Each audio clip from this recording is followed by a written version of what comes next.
Well, maybe it's a good thing that we're going on an Olympic break. Sharks lose. We'll break this down. We'll break down Keifer Sherwood's debut as Macklin Celebrini and others head to Milan while the guys get some much needed R&R. This is Teal Town After Dark.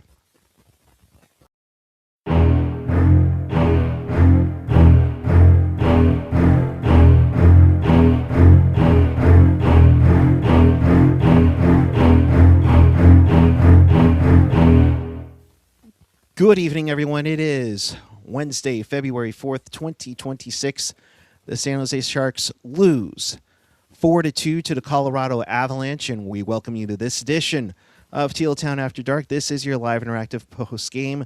We do this after every game, so if you want to be part of the show, chat with us and fellow hockey fans all over the world and in Sharks territory on the YouTube page or the app. You can always follow us on the social, where we gift games via Twitter, Blue Sky, and Threads.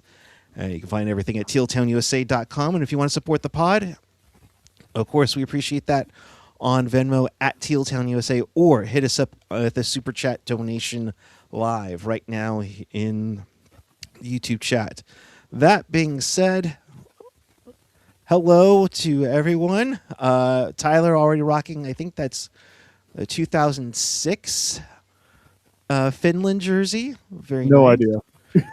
Looks good. Jules, hello to you, my dear. Hello, everyone. Well, nice to be back.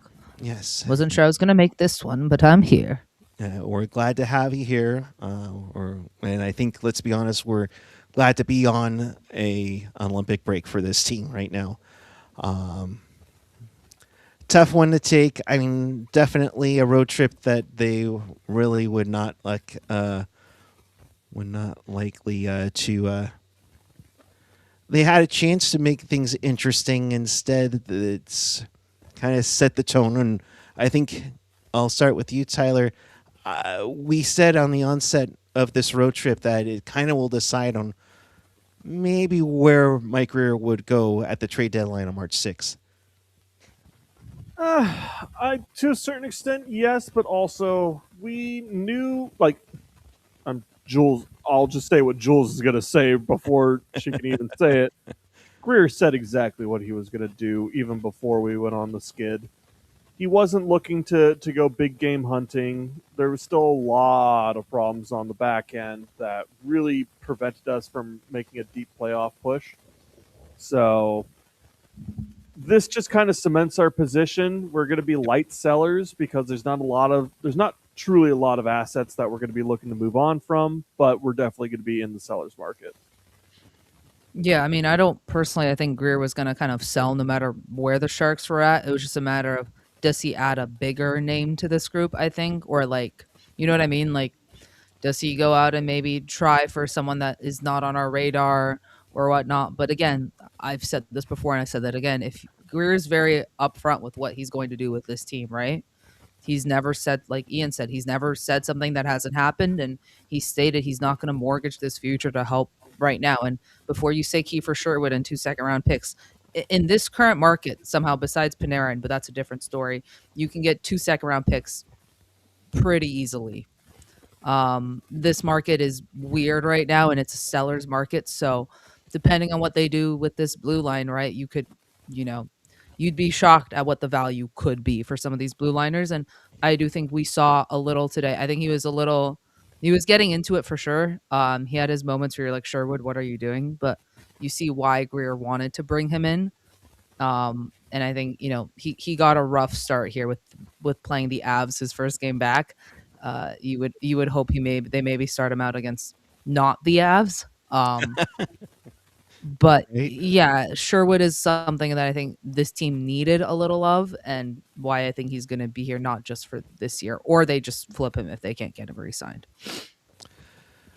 Should be interesting to see what happens. As of noon Pacific time, the rosters have been frozen, so there won't be any moves that'll happen right now. That's why you saw a little bit of a trade deadline feels like. Before then, when we saw Bukestad go to the Blues for, of all pieces of traffic, and former Shark Thomas Bordelot, along with the The Artemi market Panarin is trade. weird.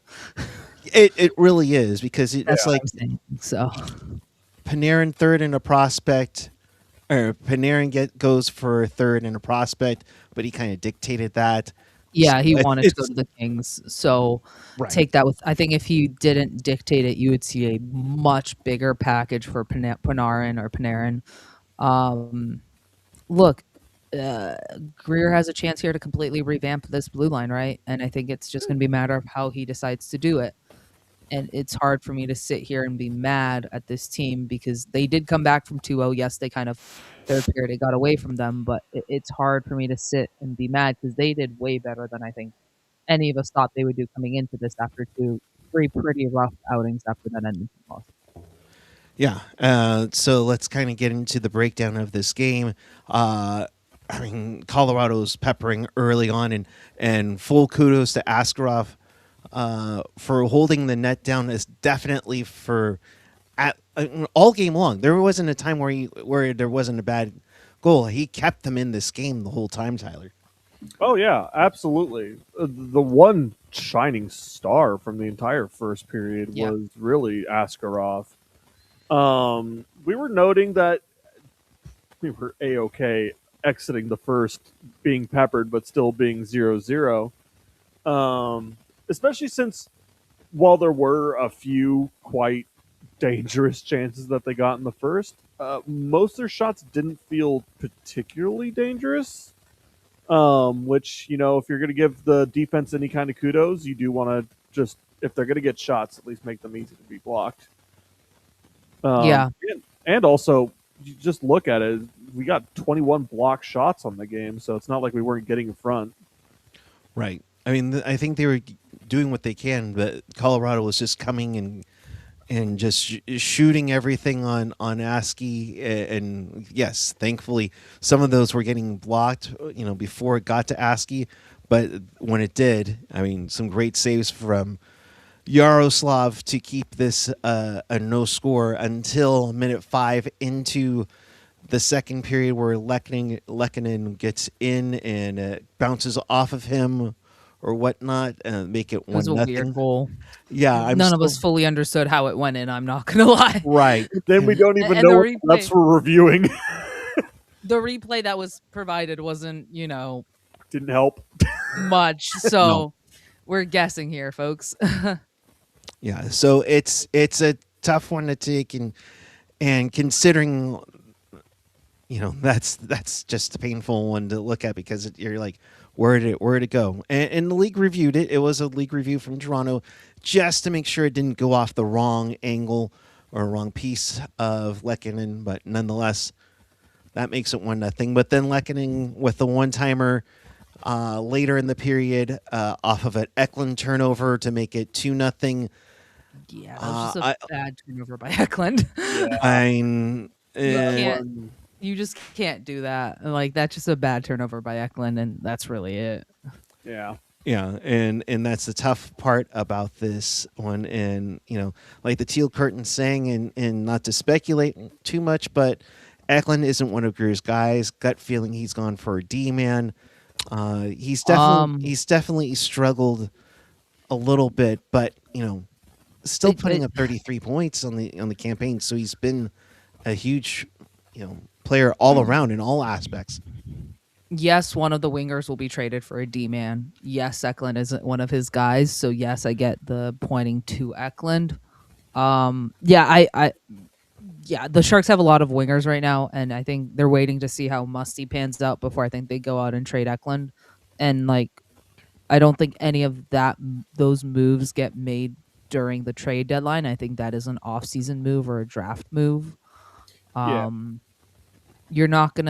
isn't gonna be able to fix everything during this trade deadline. Greer's just gonna be able to, maybe swap out a struggling defender for a struggling defender, So I don't expect Eklund to be moved. Right, that trade to happen right now. That's more of off-season stuff that I think we'll see what happens. Maybe get a little more value out of it. And granted, he signed too, so maybe I think I still think Musty's the one to go in a trade for a defender, but again, I could be wrong. I haven't predicted a single move that Greer has done, so we'll see. There's a reason I'm not the Sharks GM. I think it really depends on which team we're looking at trading with, because I think you're really just going to look at what team are we targeting. Is it one that wants a player now or one that wants a player later? Is really what they're going to be targeting. Because I kind of agree. It's going to be either one or the other. I don't think by the end we're going to keep both. I just don't think we got the spots anymore. I think Regenda's played himself into a position that's kind of replaced the slot that most people were putting Musty in. So it's, if we're keeping Musty, are we moving on from Eklund? So I think it's a toss up to which one we actually end up keeping, and it's going to be based on a trade partner. Yeah, I think you're spot on. It depends on what the needs are for the trade partner more than anything. So moving onward to the third period, where the Sharks, caught a spark, and this turned out to be, and I'll credit Sharks PR for this, the all Swedish scoring play. Timothy Liljegren gets his first of the year from Wenberg and Klingberg, and you saw that glimmer of hope. And guys, I was watching the game with you, and it just seemed like, okay, they aren't giving up. They're hanging in there all around. Yeah, no, the second period definitely was a breath of fresh air for the team. Definitely started to make the game look somewhat close, even to the surprise of the shot counter. Right. And a couple of very interesting goals. I know that we've only talked about the first one, but it was just the Sharks managed to find a period of play where they were able to dig at the Colorado defense and were able to get them to turn over pucks just the way that we got scored against. We scored against them the same way. Yeah, and that leads to Phil Kurashev, like not even 3 minutes later, using his speed off of a turnover in their own defensive zone to tie it up. What did you think of the Olympian, Jules? Yeah, I thought that was a really nice move by Kurashev. I have liked Kurashev. He's definitely shown some flashes. And look, I expected this game to go so much worse than how it went. So for me, I'm happy with this result. The fact that they were able to come back from 2-0. Yes, they still lost, but with how they were playing this road trip, I was kind of expecting a worse outcome. Look, this team, Kurashev has been good. I thought that was a really nice play, and it's nice to see the Sharks come back in that situation, because they could have easily just folded and this becomes a 5-0 game, and we're all sitting here a bit more angry, I think, in that situation. Right. But yeah, look, guys, it was a rough road trip. We can all agree to that, all right? But that just shows that this team isn't quite ready yet. And I think they needed an Olympic break, and I'm curious to see how they come out of the Olympic break, right? Because there's that weird time. It's like, I'm going to compare it to, you guys know the time before, like, Christmas and New Year's, where, like, time just, we forget what time is. Yes, like that weird break. I think it's kind of like that. Sorry, I just fell backwards. But it's kind of like that, where it's going to be that weird time before after the Olympic break and the trade deadline, where teams have very little time to do actual work and they have to get all the work done prior to that. It's going to be like that time between Christmas and New Year's, where it's going to be, I'm curious to see how the Sharks play during that period. Also, Ian's coming to town, so they better play well. But, yeah, no kidding. But you make a good point, Jules, in the sense that they had this weird 9 out of 10 on the road. They make a pit stop in San Jose for a game. I'm not trying to make excuses, but it was just dumb scheduling. No, it was. I mean, you had those 4 sets of back-to-backs where they hung in there, come home to play the Rangers, beat them up, and then you go out for 5 games again to finish out the pre-Olympic schedule, because I thought that schedule, just how it was set up and everything, just seemed like it was like their heads are probably going to be distracted with everything going on. And, it's tough. And I know Celebrini 71-17, 3 out of 10 points on this road trip. Ouch. Yes. That's the tough part with it too. You know, Yeah. because I think we all, I mean, let's be honest, I think we all started to buy into the hype of playoffs, and they're right in it. Now they've fallen back. Now Nashville's leapfrogged over the Sharks right now. Can I also add that yes, they've fallen out, but this is also the team that started 0-4-2, had a remarkable November, and then they're not out of it. The rebuild isn't screwed. No one should go anywhere. No. So let me just make that very clear Wait, here. what do you mean no one should go anywhere? Oh, there's Elaborate. an argument in the chat. There's What? No, are you telling like keeping players around or what? no, I just meant like we don't need to fire people. That's all I'm saying. No, and now is not the time to fire. Just because they went on a little skid, there's ebbs and No. flows to a season, guys. Like And I have faith. Like after, it really depends on how they come out of the Olympic break, and I think that'll tell us more about. Because honestly, I just think this team needs kind of a reset as a whole, not just Sam Dickinson apparently, but the whole team needs a bit of a reset. And I think this Olympic break will help this team. They're still a young team. Their defense is composed of toothpicks pretty much that are held together by super glue and duct tape. So yeah, let's see how this team comes out of the break, and I think that'll also say a lot of what Greer does during come trade deadline, because if they Right. start to go on a skid early, what the plan is. right, and I mean this, and you bring up the start 0-4-2. I mean now they are on an 0-3-1 skid, which is their longest one since that beginning of the season. So that's a tough one to take. Just because you were right in it and you were battling for third, heck, and going into that after beating the Dallas Stars, as one of those back-to-backs, you were going into Vegas with a chance to take first place, which tells you how crazy this playoff race really can be. I mean, the Sharks are currently 3 points out of a playoff spot. They're 5 points out of third in the Pacific, 6 points out of first. I mean, when they come back, get on a hot streak, watch out.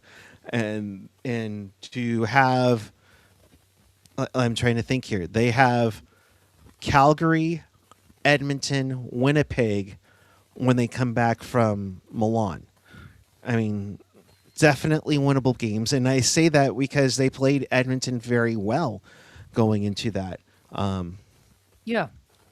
Well, and we've talked about a lot of issues with the Sharks as the season's gone on, but if we're not deluding ourselves, there's still plenty of problems, even past the blue line. Like, we can absolutely talk about, we still don't really have anybody on the right side of Dave that we're really that attached to. I mean, I think the closest person is Desharnais, who some of us didn't even want at the beginning of the year. Yeah. But even beyond the defense, secondary scoring is still a massive issue. Yeah. We have no consistency when it comes to any kind of secondary scoring, whether it's from the second or to the fourth line. There's no secondary scoring. We're still struggling to fill in a full-time winger for Smith and Celebrini. Then we still are having these games where it's clear that by the third period, we are tired. Like, this is a team of a bunch of young guys. At least the ones that are leading the team are a bunch of young guys that there's still conditioning that needs to be done. There's still so much chemistry that needs to be formed.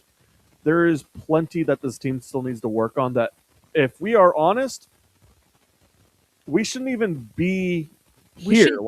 We should not be in the position we are in right now. Like, let's be very clear. Yeah, the Sharks being where they are right now, we are above expectations. we should be genuinely happy that the Sharks are in the position they are in right now. Because the Sharks already made a giant leap compared to last year. Yeah. And just remember, this season has been. Can you keep that comment up for a second? Yeah. Just remember, this season has been a massive success, and if we end up with a top 7 or 8 pick, that is awesome for the stage of the build. The big mistakes I disagree with that, but I've been on the train that I'd like the Keifer Sherwood move. But yeah, the big mistake was buying Sherwood and giving up our second rounder. Sharks at this point, I care more about their first rounders than I do about anything else. As long as they have their own first and Edmonton's first this year, I genuinely do not care. The Sharks still have so many assets Yeah. Even with the 2 seconds, I don't mind that we got Sherwood. Maybe an overpay, whatever. Yeah. I don't care. My concern is if he doesn't re-sign, then I'll have an issue with it. But if he either gets re-signed or is flip, it's fine. It's whatever. I think Sherwood will find his own here in a manner of time. And if the contract negotiations go south, they go south and you flip him. Yep. Just figure out over the Olympic break, Mike Greer, what that contract is. And am I not mistaken in saying that we still have a second this year? We have Colorado second. Yeah. Yeah. So, and I'm sure Mike Greer will accumulate some picks here because he will still have to trade people. So, like, I don't think staying pat is really an option. They're probably just going to be like light sellers, and you'll see some of the blue line get shopped around for sure. And are we going to see once again? Greer knows how to play the game. He's played it both literally in the show, but also he's done it the last 2 years. He knows when the team's not going to the playoffs. Yes. Sell off some D, bring up some young guys, give them some time, and oh no, we lost and got better draft material. Oh no, we drafted a defenseman. Oh well. Oh no. Anyway, guys. to finish the recap, Burnsley and Celebrini took coincidental minors. That was so funny to me. Sherwood and Manson kind of got together and said, F you, no F you. I'm going to motivate my team. No, I'm going to motivate my team. Manson with the bomb. He gets the game winner, which I don't think Askarov got a chance to see. No, he didn't. And he looked down on it. He was like, I think, yeah. Yeah. Because Asky had a fabulous game today. Like, a bright side is one of his strongest since November. Probably, honestly. Will the goalies ever get a shutout? Probably never. Yeah. Let's be honest, is that entirely their fault? No, it's not. I think we know the issue. But yeah, no, I thought Asky had one of his strongest games. So Mr. AJ might have to hit the stock up button for him. But yeah. Yeah. And Brock Nelson went at the empty netter to make it 4-2 the final. The Sharks finished 1-3-1 the road trip. Tyler, go ahead. I don't know why I clapped for I did not mean to clap for that. Right. I'm so sorry. She just doesn't want to wear a dress. That's the biggest thing. I didn't mean to clap for that. I don't know. Yeah. No. My brain is tired. I'm sorry. Is that shirt gold? Is that shirt gold and black? Oh, I knew it. Shirt. I knew it. Really weird, Puckguy. She's a Vegas fan, folks. Can we highlight Burns with the future sight on stick integrity? Hey, you know what? Shout out to Burns. You know, the Starfish defensive posture still freaking works. Oh, yeah, that Starfish beauty. Damn it. Yeah. But yeah, what way to really send mixed messages immediately after the game that Celebrini's like trying to say, no, I didn't get a high stick. And they're like, sorry, we got to make the call anyways. Yeah, no. Splash happens, raises the arm, we pull the goalie, and then they just go, no. The stick is already broken. Also, quick update on the CUDA. They are currently up 2-0 on Coachella Valley with 3 minutes. Not 3 minutes in the third period with 12 minutes and 31 seconds left. Thank you. They are playing well. Yeah. Aren't they on a win streak right now? I believe so. And I was sent a really funny message, and I'll give a shout out to Tiger. Tiger messages me, and he's like, "Yeah, the CUDA and Sharks can just never be good at the same time." No, why would they want to do that? It's actually illegal. So, yeah, of course. Yeah. So that does it. I mean, the Olympic break is here, gang. 3 weeks. Yeah, because we can't improve in the standings, obviously. Gee. Oh my! No, not during the break. Actually, that is a fact. I was the main. Listen, I came out and said the Sharks will make the playoffs, and then they went on this skid. So I will take full responsibility. Because before then, I was like, no, this team isn't going to make it. And then the one pot, I'm like, yeah, this team will make the playoffs. They do this. Oh, so I know. You're just making me the villain because I started the season as like, oh, we got a 5% chance of making the playoffs. Everyone hated me. Now that we've been in the playoffs, I've been the one that's like, calm down, everybody. We weren't supposed to be here. But again, I mean, they got our hopes up. I know. But there was gonna be a dip. Let's be honest. They were maintaining a 7-3 record for 10 games for like 2 months. I was like, what is happening? How many games did we hold third in the Pacific? Um, quite a bit, Quite a actually. bit, actually, more than we would think. Oh yeah. Part of it is because, like, let's be honest, the West is not as strong as the East, except No, for Central. no, So, and like, that was but speaking of Olympic coverage, we will have coverage for you. The current plan, as Tyler and I discussed this on the Discord with Puckguy, and Puckguy, I'm sorry you can't join us, Puck. The current plan is we will be doing 2 live streams watch along, where you can come and join. I will have the guests be the people be a surprise. But you will be able to watch a fun watch along on the February 12th for the Latvia and United States game, and also February 13th for the Finland Sweden game. We will be doing live watch alongs. We can't stream the games, but we will be live. We will be talking about the game. Yes, and then after, I'm assuming February 11th, February 12th, February 13th, and February 14th, we will be doing After Darks, depending on what the depending on what the quarter final matchups are or whatever. We will have content there and probably a watch along. Sorry, February 15th we'll also have an After Dark after that also. But depending after what the quarterfinals are, we'll do some watch along for that. We'll do a watch along for a semifinal game, and then we'll do a watch along for the final game.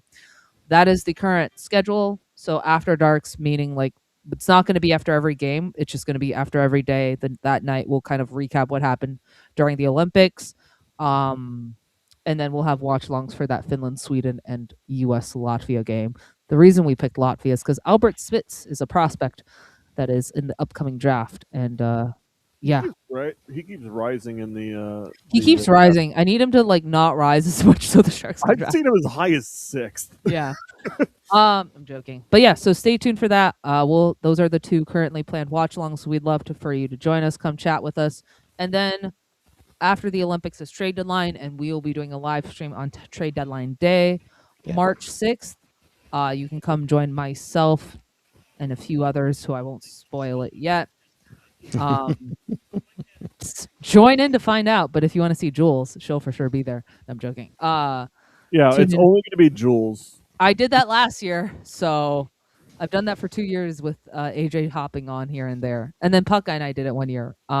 Yeah, when the hurdle trade came down. The hurdle trade broke, so we're just going to tune put in for a that. couple of specters in your background. Yeah, no, a lot of content. We'll put up a tweet with all this information, so you guys also have it there. But again, hit the like button, hit the subscribe button, hit that post notification bell so you get notified every time we go live, because it'll be a lot here coming up. Yes, indeed. I love the thought of people in and. I think I missed a super chat in the midst of all of this. Sharkaholic 12, Darius, thank you very much. $5 super chat. What would be nice to see is less dumping in and more active playmaking, putting up a fair fight in the third at least. I thought they'd started doing that in the third period, especially when they tied it up. Yeah, I thought they did, and then that Manson goal happened, and I think you kind of saw the team go back to its old ways after that a little. But yeah. But all in all, they hung in with Colorado tonight, and considering how many times they've played, tough competition, they've held their own for the most part. Yeah, no, for sure. Even just the series against Colorado, like we had one game that was bad. Not even technically, we won one of the games. Yep. So coming out 2-1 against one of the toughest team, well, technically the toughest team in the NHL, is nothing to be worried about when you're kind of chasing the playoffs team. Like, you take that. I mean, you think about it. You look at the top teams in the league. The Colorado, they won once. Minnesota, they swept. Yeah. Tampa, that was a struggle. Carolina, that they split. You beat Dallas. Just don't talk about Vegas. Here's the funny thing. In the top 10, I don't see Vegas on here. There you go. It's true. Yeah, but how are they going to do against Buffalo? Stop jinxing it. They haven't played Montreal just yet. Detroit, they held their own early on the season, Buffalo. Yeah, Buffalo. Holy Yeah, crap. Buffalo's in the top 10. Buffalo. They've beat Boston. They had that epic comeback against Pittsburgh, in Columbus. Wait, what? Columbus is better than freaking Vegas right now at Oh, actually, 65 no, that doesn't points. surprise me. If I'm not mistaken, Oh yeah, the they went top on in the a streak. Pacific's not even in the wild card of No, the. Yeah. I think they're 9 or 10-1 since Rick Bowness took over. Shout out to our beloved Pat. Yep, absolutely. Jerry F with the $5 super chat. I'll be missing Sharks hockey for the next 3 weeks, but I'm glad you're doing coverage during the Olympics. Thanks for the great coverage. Yep, it'll be a blast. It'll be Indeed. fun. Come join us. And for those 12:40 games, I think I definitely will have to set up my desk at the office and jump in for a little bit with you guys. I'm pretty That'll be sure a fun. couple of the games are like 6 a.m. for me. Is this in like Pacific? What time is this in? Yeah, Is this in Pacific time or is this in like Eastern that's time? Because that the like best part about Olympic hockey is everyone's just like, what severely time is your depends game on what at? my schedule is. Like I don't know what time this is at. And the women start tomorrow or today if depending on when If you you're in when the you watch right this. time zones. Come on. I gotta figure out what time these are at. So Because I think the USA women starts 7:40 a.m. on Thursday morning, and then the Canadian women I think are like at 12:40 after that. So because if this is in Pacific, there's a game that starts at 3:10 in the morning. So Which is even worse because if you don't know me, I'm an absolute night owl. right, yeah, he will like stay up till like 5 a.m. and I'm like already awake and he's just going to sleep. And I'm Right. like, all right. Yeah. Okay. Yeah. So I got to figure out what time this is at. If it's in Pacific or if it's in another time that I have to translate it to. So stay tuned. We're doing translations. Oh no. Yes, I'm doing math. Burge 7 definitely. Why didn't they play in Korea in 2018? They couldn't come to an agreement, and of course, there was representation for the Sharks organization in that Olympics. Do either one of you know who that is? Repeat the question. I was reading a comment. There was representation for the U.S. Olympic hockey team from someone in the Sharks organization in 2018. Oh. Is he on the CUDA right now? You could say that. Okay, so I was right about that. Is it Jimmy Huntington? Nope. Oh, I think he might be. Tyler? I'm always No. terrible at these games. Oh.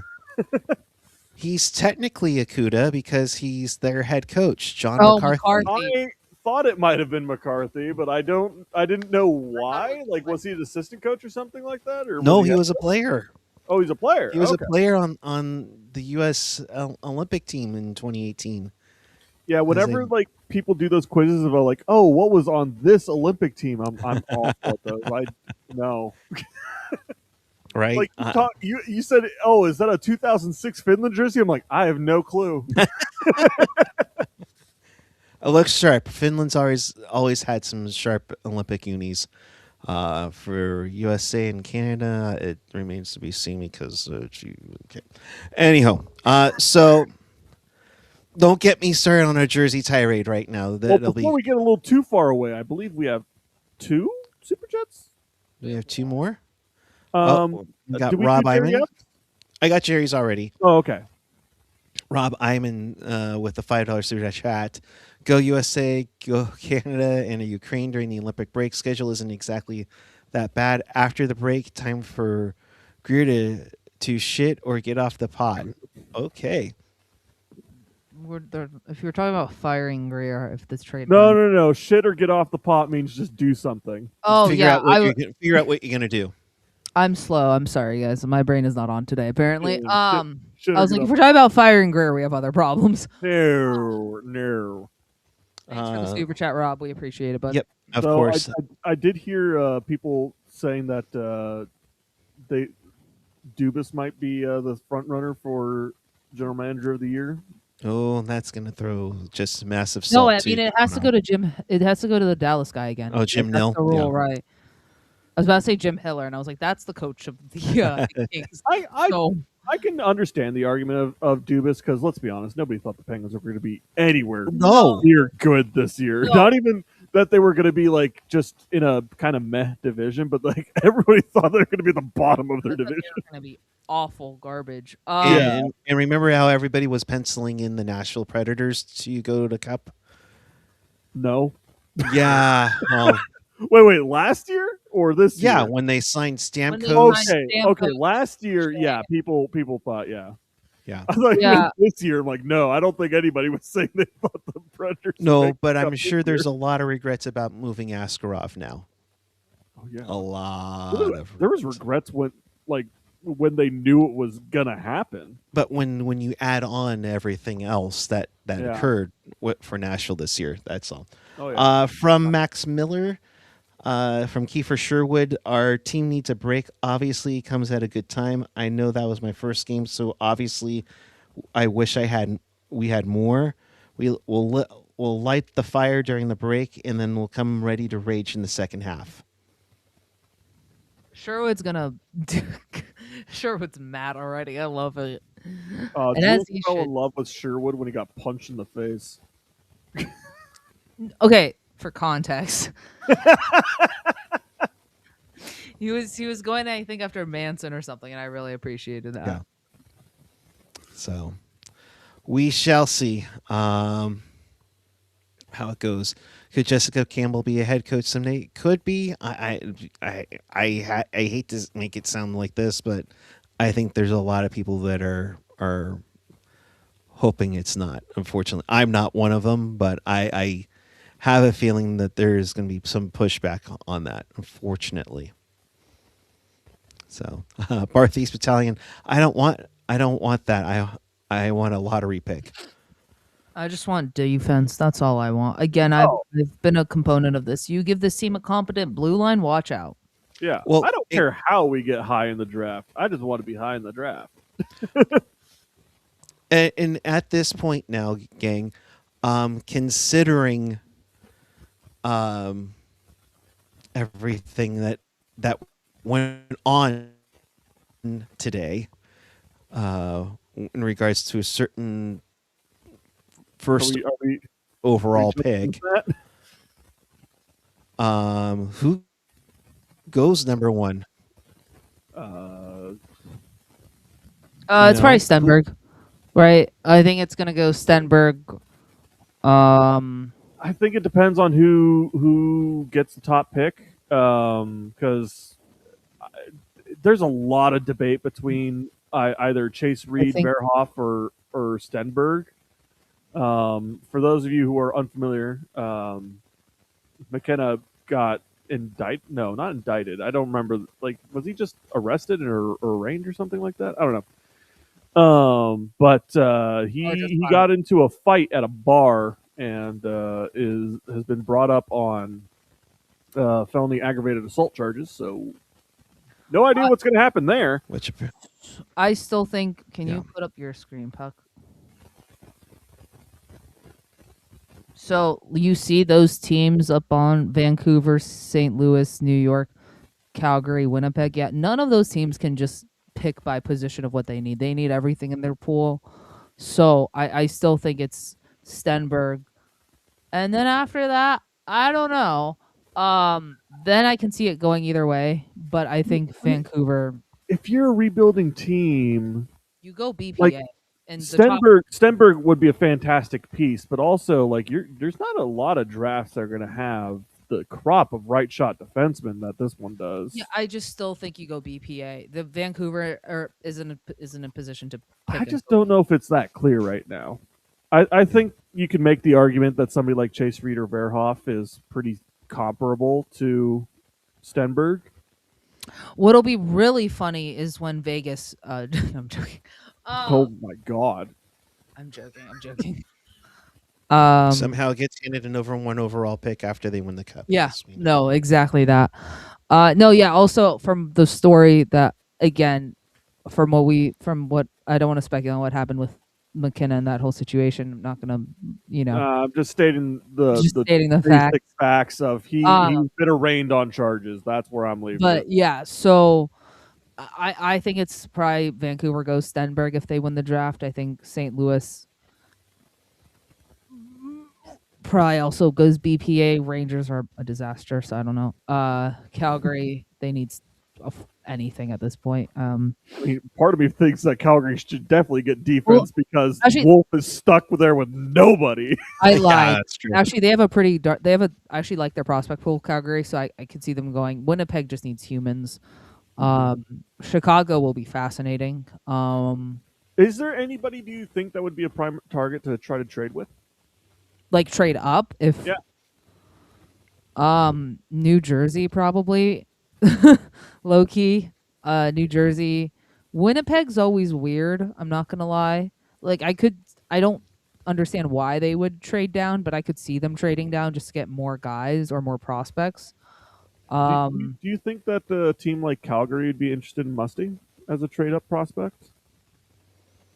Like what are we talking here? Like is it like Musty? I don't know. That's the thing. But what are we sending? Or Yeah, what are we getting sending? back Is it from like Musty and that- our first to trade up to draft like a Chase Reed or a Keaton Verhoff? I don't know exactly what the cost would be if you included Musty. That is a really hard one because Musty is technically a first. He's been developing well, so where his exact value is, I'm not entirely sure. That is one of the hardest things to predict with with draft orders versus prospects is how do you tell exactly where their value is for draft position. Yeah. But if it ends up being like whatever our later or like our latest first and Musty, is that something that would interest you or no? Like our later first and Musty, I don't think people do it for our later first. It'd have to be our actual first. And we won't know for sure what that first will be until the draft lottery. Yeah, and like the Sharks are not even in a bad position right now to draft, in my No. opinion. So No. like it'll really depend on how this. Like I'm not rooting for the tank. I still want this team to do well. I'm not saying it's all aboard the tank train because there's no way we're catching up to those bottom guys. Like we're past that point, and we should be past that point, right? Like we should not be the bottom of the stand. Like that point is gone. So for everyone, No. who's, Right. you know, And that's why I'm talking about trading up. I don't think it's Yeah. reasonable unless we somehow win the lottery like Utah or something. Right now, the Sharks have the 9th best odds, and they also have right now what Edmonton would sit in 18th at this Yeah. point right now. and if Edmonton does land on 18th, I saw in the chat, like guys like Lynn, in my opinion, will probably be available. Oh no, I really do like Pimperanen because he's one of the top defensive defensemen. So we'll see how it goes, and hey, that's more reason for us to be with you the whole time. Wait, why is this all of a sudden going away? No, get away. Thank you. This program. All right. With that, we shall wrap things up on this night as we head out. Sort of for a break, in case you missed anything or you want to watch this again, check us out on tealtownusa.com or wherever you get your podcasts. The audio version will be up very shortly once I teach Jules how to do it. We'll smash those like and subscribe buttons, hit that notification bell because when news breaks, we will be on the air. Nothing will happen right now, but you want to stay tuned for our Olympic coverage. It should be fun. And then the 27-game stretch with one of the easier schedules in the league. It could do things. It could make us, we're good. We can move things around. But it's going to be an interesting last 2-month stretch when we return with you on February 26th for the Sharks version of Teal Town After Dark. Ian Reed will be already packing his bags to get his butt over here. I think we are all super excited about things. So, yeah, fun. a lot of coverage coming up, folks. Yep. So, Tyler, final thoughts. Let's get out of here. I don't want to say that it was a good loss because I don't think those really exist. However, I can't say that it was a surprisingly good game, all things considered, against the top team in the West and basically the top team in the NHL. And coming out with 2 out of 6 points against them, I'm fine with it. You kind of wish better, but compared to the last 3 games we've had, I definitely was a lot happier with their play compared. All right. Thank you, Tyler. Jules? Yeah. There's ebbs and flows to a season. This is not a great time in our season, but there's a break. And let's see how they come out after the break. And yeah, stay tuned for all the Olympic coverage, all the trade deadline coverage. We'll be here, and you'll be seeing a lot of my face. So Yes. So Oh, give some no. love to Jules and Tyler and company. I will do my best to get on when I can. So the Sharks' next game is February 26th at home, finally, against Calgary. So be on the lookout for that. And then, as Jules reiterated, Olympic coverage throughout the games. And whenever the roster freeze breaks, well, we'll see what happens after that. So for all of us here, thank you very much for watching. It'll be a fun one. Until then, keep it real, keep it teal, keep it real teal. Pucknologists will still occur on Sunday at 6 p.m. during the Super Bowl. So we'll be on the lookout for that. Until then, have a great night, everyone. We will see you later.